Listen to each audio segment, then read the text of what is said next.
surrounding area. Tiger Talk is brought to you by Tiger Talk brought to you by String Beans Coffee House on Lower Main in Princeton, Hancock's Neighborhood Market on Commerce Street in Katie's, delicious homemade goodness, and Perry's Floors and More.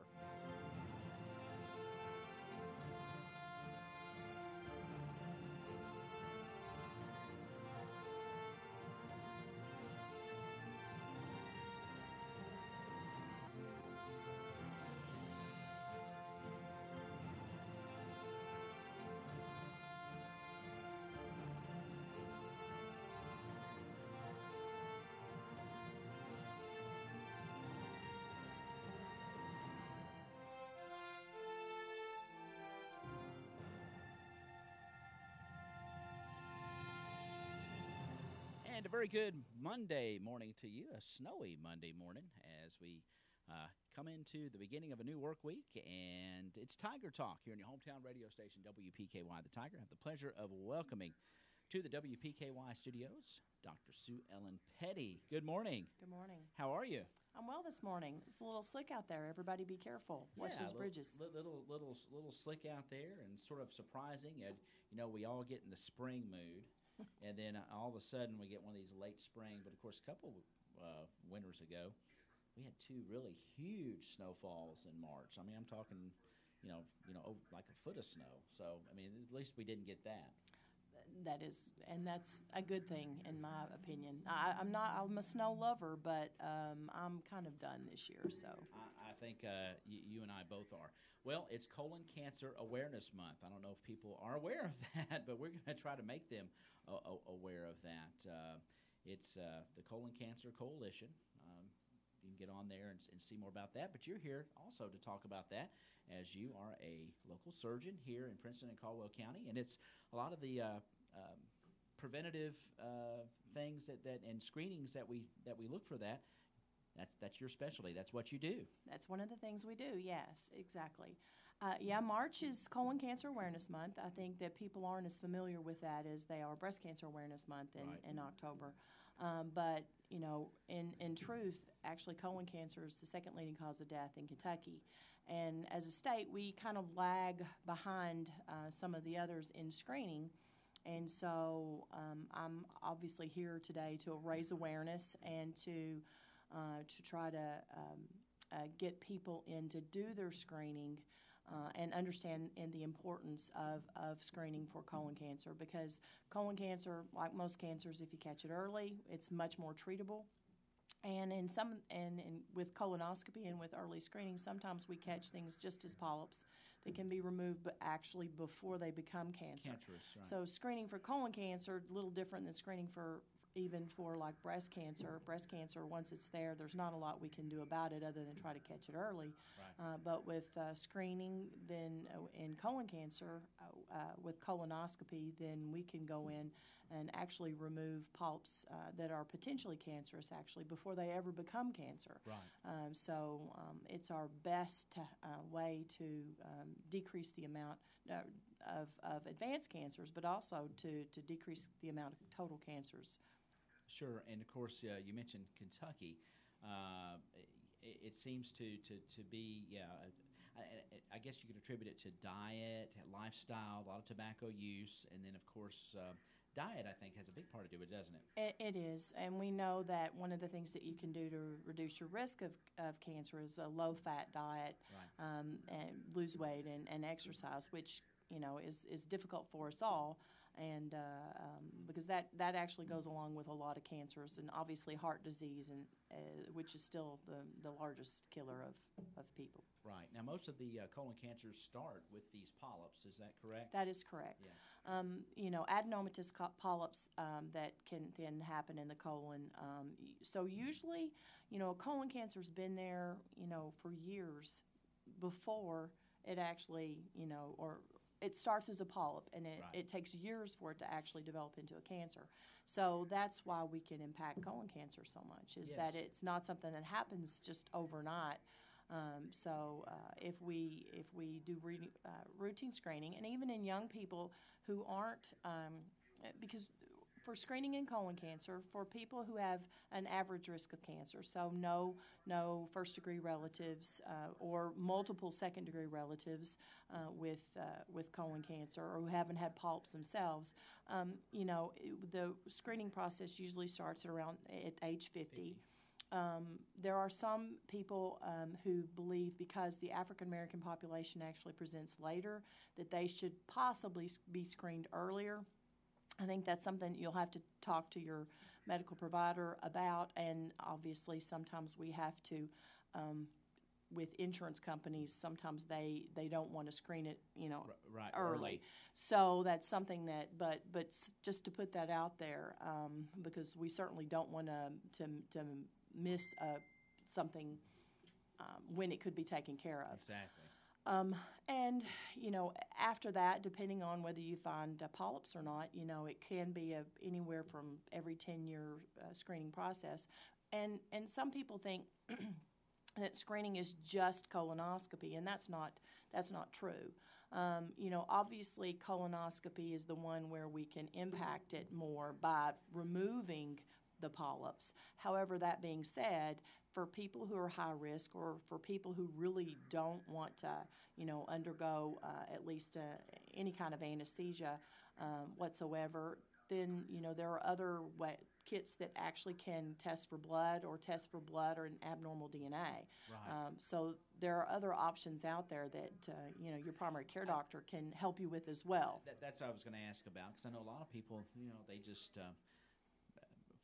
they just maybe not want to go under with anesthesia, or they just that they would like to see if there was another method out there that can help screen them. But of course, there are certain people that have higher risk factor. This, again, family member.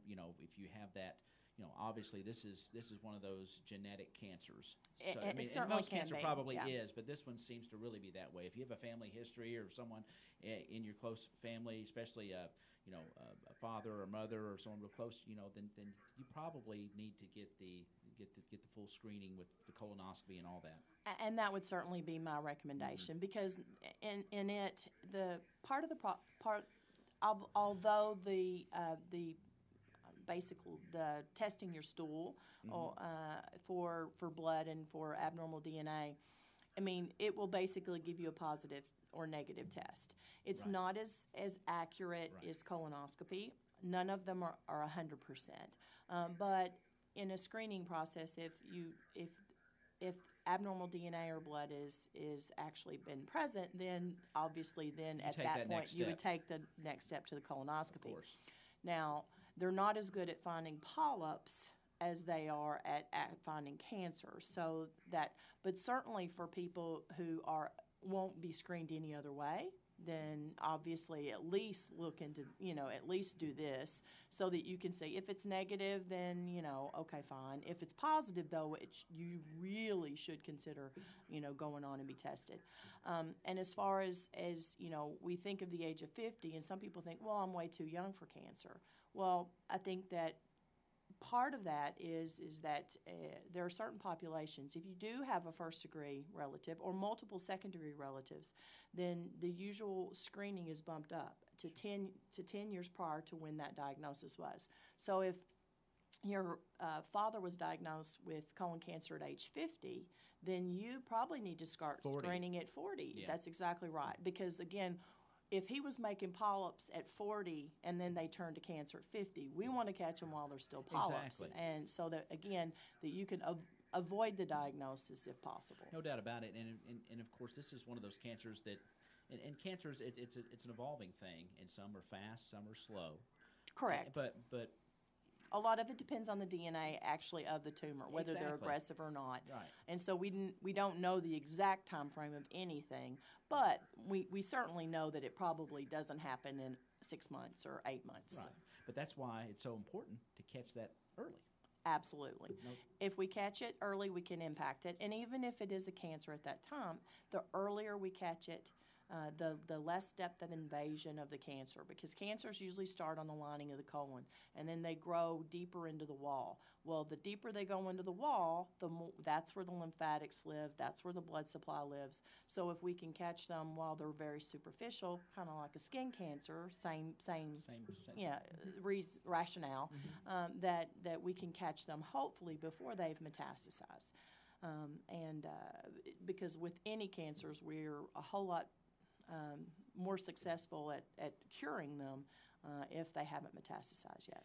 Well, let's take a quick break, and we will come back, and we'll talk more about this. It is Colon Cancer Awareness Month, and we are talking about colon cancer and some of the preventative screenings and things that you can do. And we'll come back and talk a little bit more about that with Dr. Sue Ellen Petty. She is a general surgeon here in Princeton and Caldwell County and is based out of Caldwell Medical Center. We'll come back here in just a second. You're listening to Tiger Talk here on your hometown radio station, WPKY The Tiger. String Beans Coffee House in downtown Princeton specializes in made-to-order espresso drinks. Stop by Monday through Friday from 7 a.m. to noon and enjoy a pick-me-up. You can also enjoy fresh-baked scones, homemade chocolate chip and oatmeal raisin cookies, and espresso brownies that'll keep you going all day long. They're also open on Saturday from 9 to 2. String Beans Coffee House on Lower Main in Princeton. Great coffee and more in a great atmosphere on Lower Main in downtown Princeton. Hancock's Neighborhood Market on Commerce Street in Cadiz is the place to shop for delicious homemade goodness. Hancock's makes their own fresh chicken salad, pimento cheese, salads, and a variety of mouth-watering desserts, sure to please your entire family. While at Hancock's, be sure to visit their meat department for the best selection of USDA choice meats in the area. Hancock's Neighborhood Market in Cadiz, hometown, homemade goodness, and the Hancock name you know and trust for quality for your family. Hancock's Neighborhood Market on Commerce Street in Cadiz. Since 1978, Perry's Floors and More has been selling, installing, and servicing homeowners throughout Western Kentucky with quality flooring and workmanship. Perry's Floors and More carries luxury vinyl plank and luxury vinyl tile, carpet, window treatments, and more. Quality brands like Mannington, Shaw, Tarkett, Beaulieu, and Flexitech. There's a reason why we say you can walk on our reputation. Come see Bill and Lucy at 127 West Market Street or call 270-365-9869. And we are back on Tiger Talk this morning. We are talking about the National Colon Cancer Awareness Month and have Dr. Sue Ellen Petty in studio here. She's a general surgeon out of Caldwell Medical Center, has an office here in Princeton as well. And Dr. Petty, let's talk a little bit. Let's talk a little bit about the actual colonoscopy, so to speak. There are several other screenings out there. You've talked about those as well, but let's get down to brass tacks and talk about the colonoscopy. Folks out there go, I don't want to do that. Or what would you tell somebody that's a little bit fearful of it, that you could say, it's not really as bad as it sounds? What would you tell somebody? Well, I think that part of the reason why we're not being as successful at screening in Kentucky as in some areas is that there are multiple reasons why people don't want a colonoscopy, and I'll admit it's not something that I really want to, do for my birthday, right. Other than to keep myself alive for a longer time. Exactly. But that's pretty important. Yeah. Well, just like anything else, we kind of have to take good care of ourselves, and this is one of the ways that we can do it.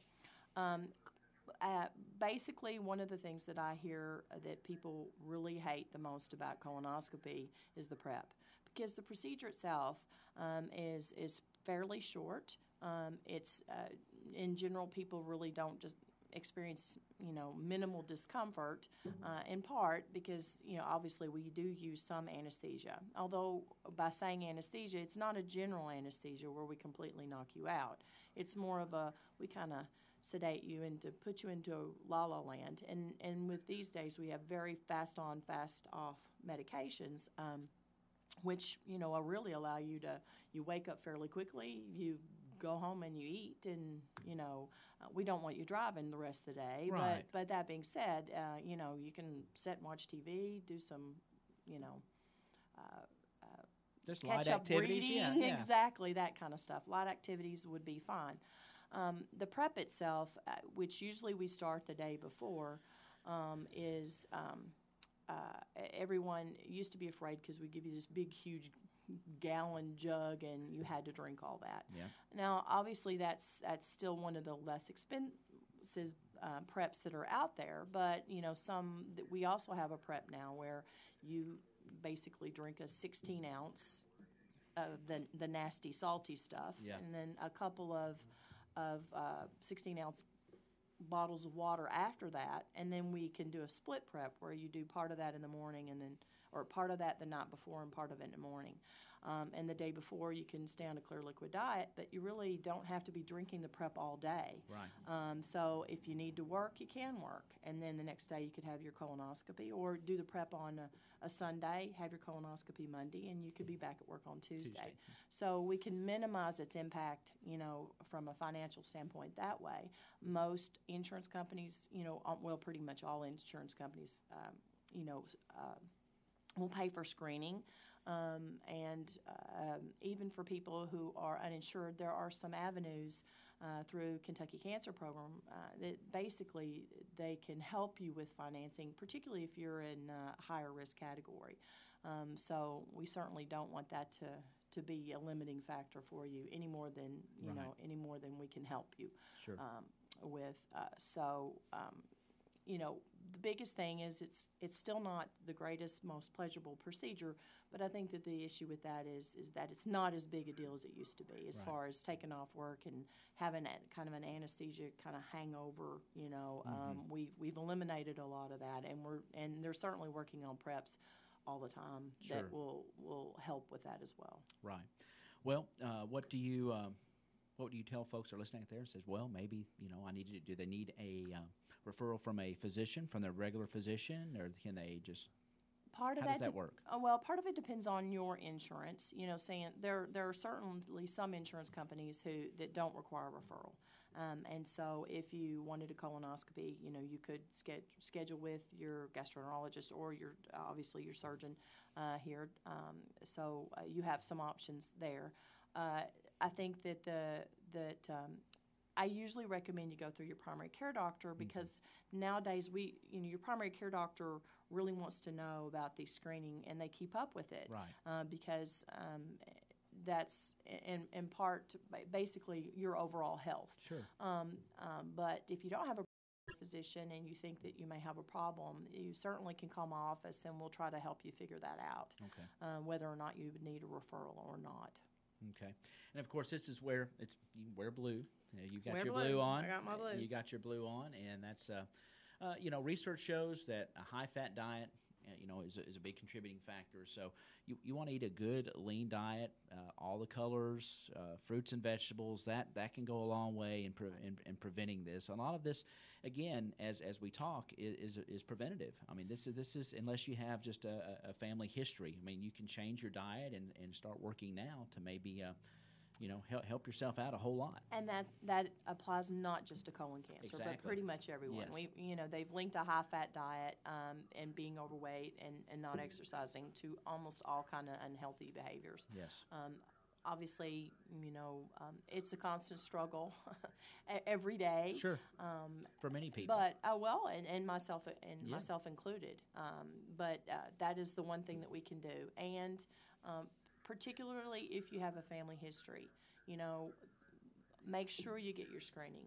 But just because this is colon cancer kind of awareness month, if you are, no matter what your age, if you develop an acute change in your bowel habits, if you start seeing blood in your stool, obviously discuss that with your primary care physician, because the youngest person that I've diagnosed with colon cancer has actually been in their 30s. Yes. And so, again, don't ever ignore your symptoms and say, well, I'm not 50 yet. Always talk to your physician about your symptoms if there's been a big change. If you're not having any problems, however, it does not mean that you can't have something going on, and that's where screening actually comes into play. Comes into play. All right. Is there anything else that we have not covered this morning that you set in your mind to cover? Well, I think that the biggest thing is that I'm not just preaching. I have had my screening colonoscopy, and I actually had a polyp. And so that polyp was starting to exhibit some changes. So, yay, I get to have another colonoscopy in 3 years. But I think that the big issue with that is that I'm not telling you to have something that I haven't been through. You know, is it? Again, it's not what I want to get up and do on my birthday, but I think that the issue with that is it's certainly, manageable. You can work it into a busy, lifestyle. Routine and schedule. Exactly. Yes. Yeah. You can make time for it because you need to make time to take care of yourself. Exactly. Because if you do not, then you don't ever want to look back and think that I could have changed this. Exactly. Well, thank you so much, and appreciate your time this morning to come in and give us a better understanding about this and how that we can get screened. And there are different options out there. Talk to your primary care physician, and if you have any questions, if you see changes, if you have any problems, main thing is to be aware and listen to what your body tells you, and then of course be preventative and go annually for that checkup, that physical, and then get your screening as you need to, and that depends, of course, on your family history, potentially, and then some symptoms that you may have or anything like that. So, thank you so much for making us aware. You're very welcome. And tell everybody about your office here in Princeton and how you can be contacted. Anything? If they have any questions? Sure. We're at 320 Macbeth Drive here in Princeton, right there obviously right off the interstate. Our phone number is 270-365-0332. Okay, and you work out of the Caldwell Medical? And I work out of Caldwell Medical Center. Okay. Basically, they do endoscopy or colonoscopies on a daily basis. Right. So That's it's an something outpatient procedure exactly there. Outpatient procedure. The good news is that you don't have to get there 2 hours before your procedure, and you don't have to drive an hour someplace to get there with a prep Have it on right board. here at home. Exactly. Have it. Come in an hour before. We get you taken care of. You're home by lunch. Awesome. Dr. Petty, thank you so much. You're very welcome. And we certainly appreciate you being here to make us aware of the Cancer Coalition and National Colon Cancer Awareness Month. Again, wear that blue in support of that. And if you have any questions, again, see your primary care physician. Talk to them about that. And just be aware of that. Thank you so much. And that's going to wrap up this edition of Tiger Talk here on your hometown radio station on this Monday. It is 8:25. And I hope you have a wonderful Monday. Thanks for joining us, everybody. Thanks for listening to Tiger Talk, your local source for information about your hometown. Tiger Talk has been brought to you by Tiger Talk brought to you by Strain Beans Coffee House on Lower Main in Princeton, Hancock's Neighborhood Market on Commerce Street in Katie's, delicious homemade goodness, and Perry's Floors and More.